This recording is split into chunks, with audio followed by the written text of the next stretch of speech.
My first tip is for brands and marketeers aiming to work with influencers.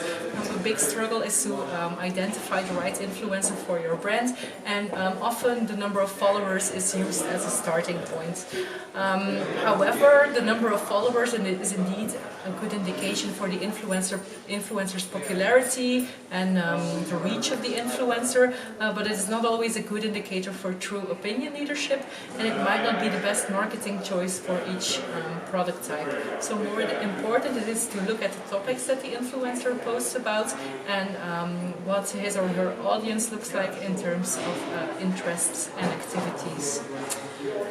Then second, you should invest a lot of time in finding the right influencer and finding an influencer that is a fan of your brand or that likes your brand.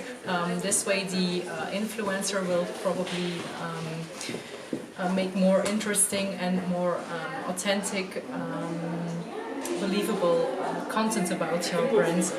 Also, it is important to invest in a long-term relationship and not just use the influencer as a cheap advertising channel.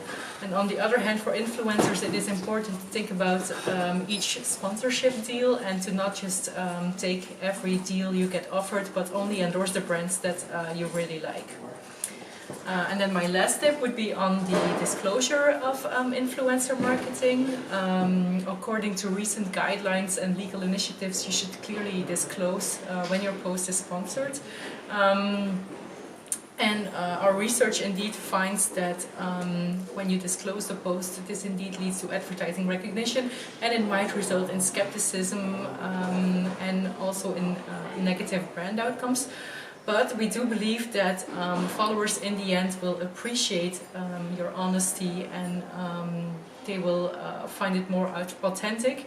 And moreover, we found in our research that if people are well educated about this form of advertising, then a disclosure can actually also lead to positive outcomes in terms of credibility of the influencer and also positive brand outcomes. So disclosure is a good thing.